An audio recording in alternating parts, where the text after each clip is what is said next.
I'd like to start this video by warning you guys that there is blood. There will be blood. This is not a paid sponsorship from Gorilla Glue, but I do use this in the following part of the video where I repair my thumb that unfortunately got bit by the table saw. So respect your tools.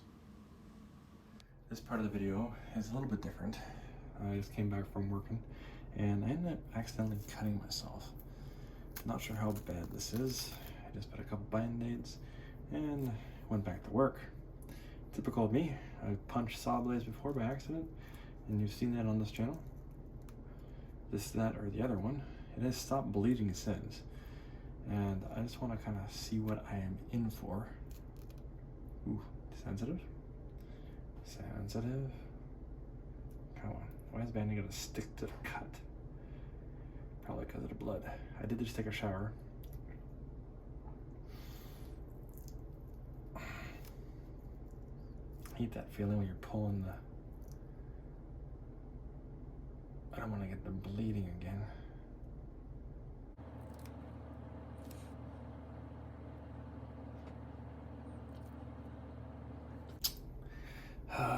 Just nice and sensitive. Oh, that's not that bad at all. Not that bad at all. So, saw blade took a nice little chunk right here and then right there. That's nothing. That's nothing at all. Okay, thought it was worse. Oh, you always think it's worse. Anyways, this is what happened when I touched a saw blade with my thumb. Just being absent-minded and whatnot. And it's actually not that bad. So, typical for me, just because I don't like band-aids. They get dirty and stuff. I am going to put some, what do you call it, disinfectant on this. I'll find that in a second. I does not recommend, by the way. So we got some alcohol, 50%. This could be fun. And oh, there it is. Actually, it wasn't that bad.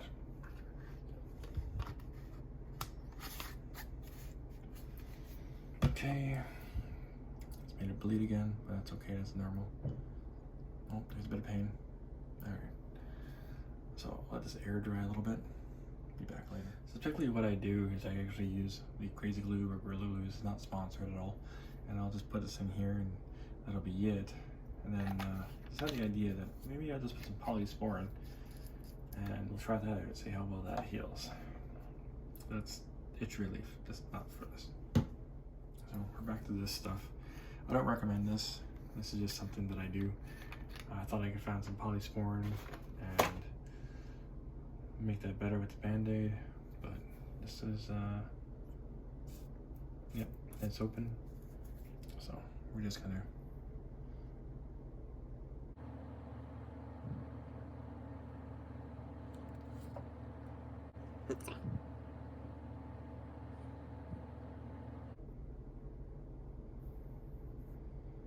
that's good enough.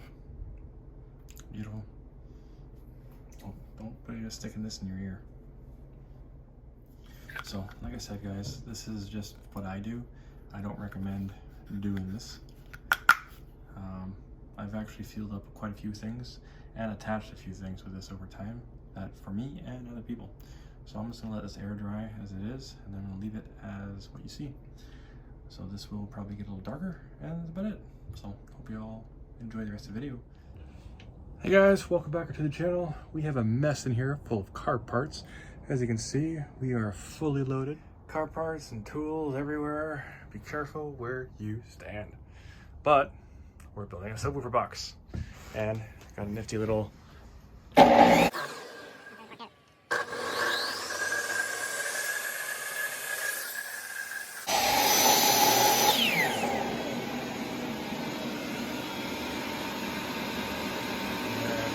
Three, two, there you go.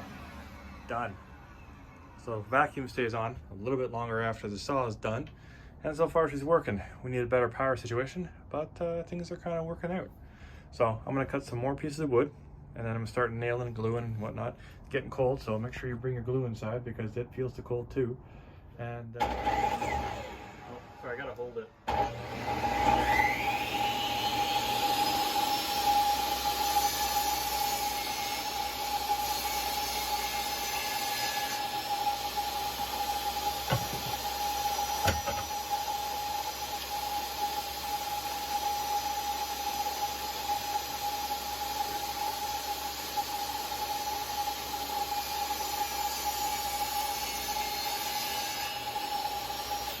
And that's what happens when you're an idiot.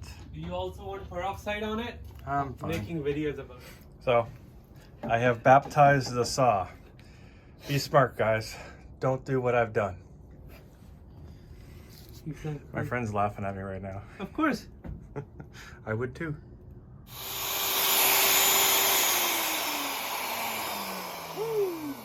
Don't touch that. So we had the power going, we had the heater going, and obviously the lights, and we turned this on, the vacuum went on, and you know, all that kind of stuff. Blew the breaker. So we went and found which breaker it was. What do you call it? And we were gonna, did we call this like trailer? And I'm like, that's too obvious. You wanna be, call it T. No, wait, call it, and then Sardan's like, we'll call it L, you know, for the what do you call it, the label room. And we're like, sweet. Can't be too obvious. But yeah, we got to do something about this power issue because it's going to get colder. We're going to run both the heaters, front and back. And yeah, so I'm going to get the cut in this.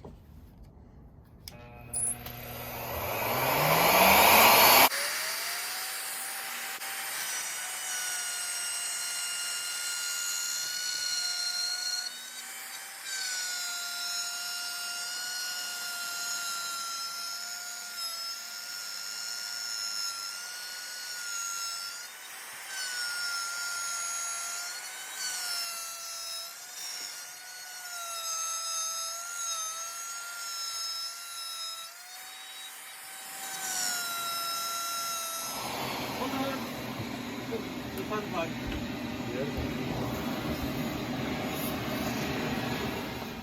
Now we make this into a box. It doesn't work anymore. Damn it. All right, gonna have to nail it together.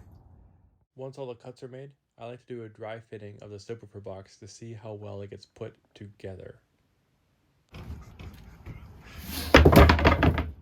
So basically, to get this to go down with the glue, you want a little bit of excess. Sometimes you glue with a brush. I don't want to use a brush tonight. And then we will hit either side. Yep, that's a good side to glue. And then I will nail it. I use a 45 to hold it in place tentatively. And this will be the outside piece. So that will get glue, because this is the inside piece. So the time lapse of me nailing the box together was lost somewhere. But another thing I like to do is glue all the corners together and then smooth it out. Better for structure. So I sealed the box, as you just saw. Then I put the lid on, nail that down, and then I seal the inside, as you see here. Broken thumb.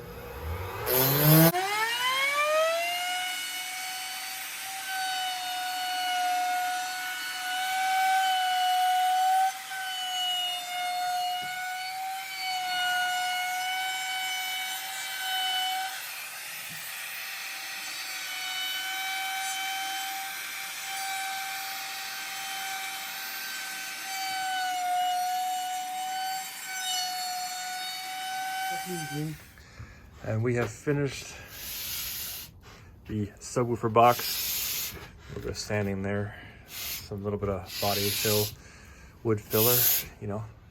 This is just in here, it's not actually in. Just want to take it for the photos, for the gram.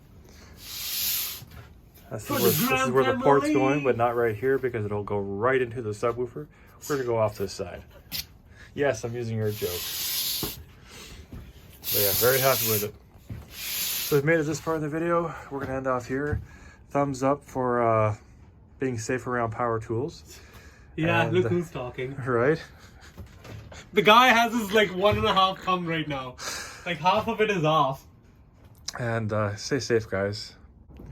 Alrighty, so the shop, well, Site C is still a mess, but we have one more sub to build. I was looking for those. That's funny. That's from when I installed the bumper. That's something I'll put a picture here. Anyways, we're gonna create another one of those because that's what the customer wants. And then on Saturday, yes, Saturday, we're gonna carpet them. So we did that just for photos, you know, send to the customer, say, hey, this is what we got so far. We want a duplicate of this. So that's what we're gonna do. I'll put these away. So we're gonna take this 5/8 MDF, probably the scrap pieces there, instead of the bigger pieces here. First, we start off by checking to see if we have any stock pieces or scraps that'll be able to be utilized for this second subwoofer box build. We also cut all the heights at the same time so that we don't have any discrepancies by millimeters, if not inches. All depends on how bad you are at cutting. Then we cut the square pieces. One will be the base and the other one will be the top. And as you can see there where I was measuring to in the center, that is the top. Now we put the build together just to see how it's going to look. Kind of gives you a bit of an idea. You don't have to do this step, but I choose to. This step is important because it lets you see if there's any trimming that needs to be done. So this step allowed me to catch that these were just a little bit too long. So I'm guessing I didn't do the appropriate math as far as which side of the line I was cutting on. So obviously you can see that I cut on the outside, and on this side I must have cut on the inside, which gave me that little bit of a, it equates to about an eighth of an inch, which is the equivalent of a blade. So right about here, you look down there, this is tilted in, and the same goes for the top part of this. It's an 1/8 inch of a blade. Not really a big deal, but it's my measurements that are in question. Now that we dry fitted the box and found the errors in our cut pieces, we're going to recut them and then dry fit the box again and double check some things. And this time I found that the lid is actually what needed to be trimmed by that 1/8 of an inch. Pretty happy I caught that because it's less sanding when you go to nail it. Now that all the pieces are cut, double checked, triple checked, we're going to cut the hole for the speaker, which will go by the measurements over there, and start gluing and nailing this all together. You'll notice that I'm not using my speed square as a 90-degree angle indicator. All the pieces of wood were double checked and cut to have that 90-degree built into them if you were to have 3 come together as you see here, at which point everything is glued and nailed and we're good to go. The only one that took a little bit more time was the lid, and that was because it needed additional cuts to be perfect. So the box is all nailed up and glued and then double glued. Just wipe that off right there. Now we're gonna cut the top of the box for the speaker.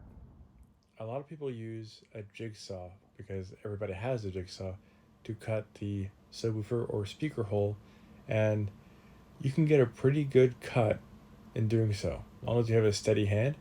However, with a router and a circle jig, you get a precision cut every single time without having to try.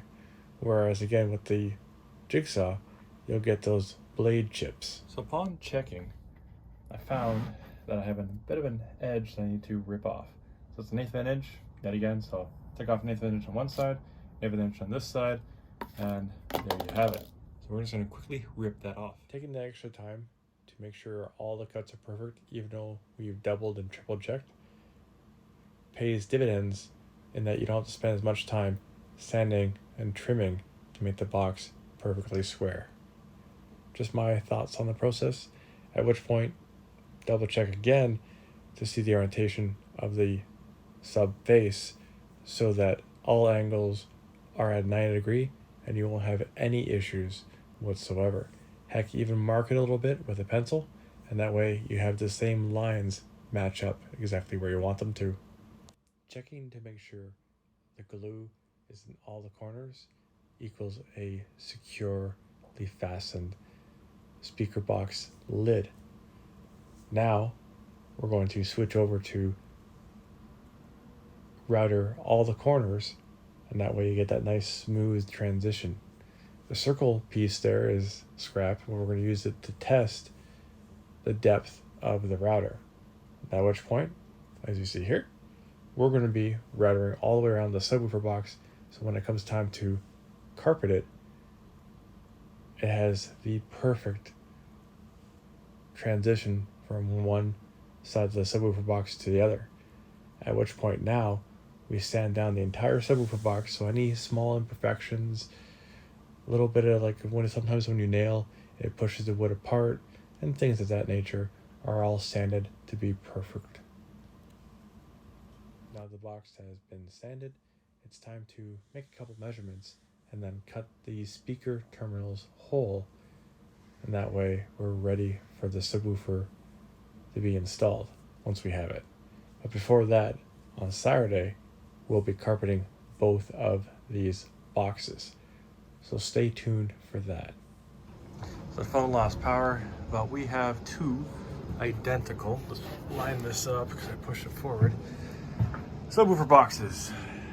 They look pretty. I like it. So I'm about to get out of here, but if you like what I do here, please like, share, and subscribe. Thumbs up, and catch you guys on the next one. If you have any questions, comments, concerns, please leave them down below, and I will get back to you as soon as I can. Peace!